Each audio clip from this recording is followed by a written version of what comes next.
I also grew up in the cornfields of Indiana. Yeah, don't worry, it's like, I'm not shitting on our state. I'm just from here. I'm not dumb here. I was born and raised in a place about 70 minutes west of here called Clay City, Indiana. Is anyone in here familiar with Clay City? Make a sound. People all the time, they're like, hey, and what was it like? And what's Clay City like? I'm like, had population currently 836 people, dudes. I don't know how many dudes I've let boink up and down this court over the years. But it's probably about a sixth of that number, for scale. I'm just saying. I'm not a major slut. I've always been pretty committed, but whenever I'd get out of those relationships, boy, would I clear a ball rack. Holy shit. Sorry I'm like this. I didn't want to be this way. Like I told you, Clay City, dude, even the name sounds racist. It's like, what was Clay City like? I don't know. It was named a top 10 town to raise your mixed kid white. I always knew who to lean into. It was my dad, Tom. Bingo, bango, baby. Clay City, it was called Mayberry of the Midwest. Yeah, we had drive your tractor to school day. Clay City people all the time, they're asking, they only care now because it's 2022. We're a little bit more interested in racial issues. So I get asked cute questions like, Hannah, what was it like growing up mixed, in the cornfields of Indiana? Like, fuck. Whimsically racist?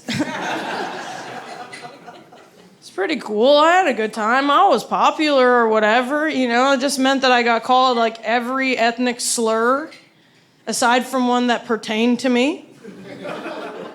Dude, I grew up ducking and dodging that shit right out of just from the jump, I heard every, like I said, little jab and fighting star that could be thrown my way on the playground.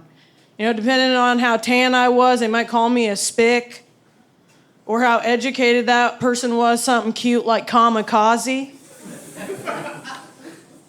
Which now, doing stand-up comedy, gives me a real fond appreciation for a neighbor I had one whole school year, named Jason, who terrorized my little brother on the bus every day by calling him Filipinas.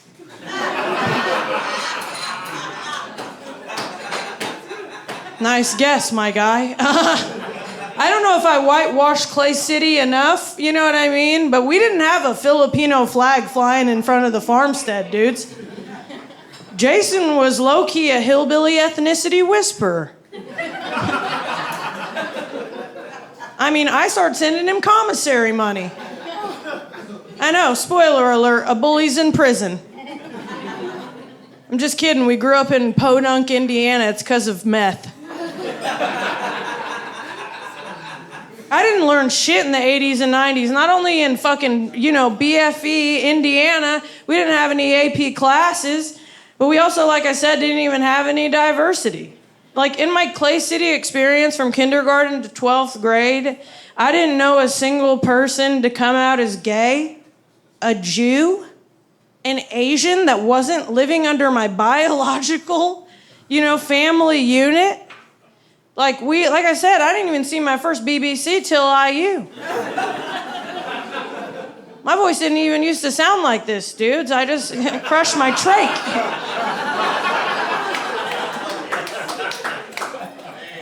Kind of works still. Never slowed me down. Dudes are like, yeah, we'll take that gravel around our 4 inches, please. Ugh.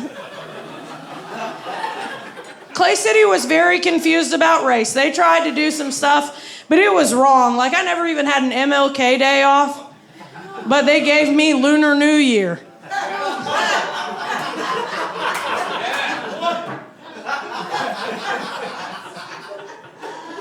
Different vibes.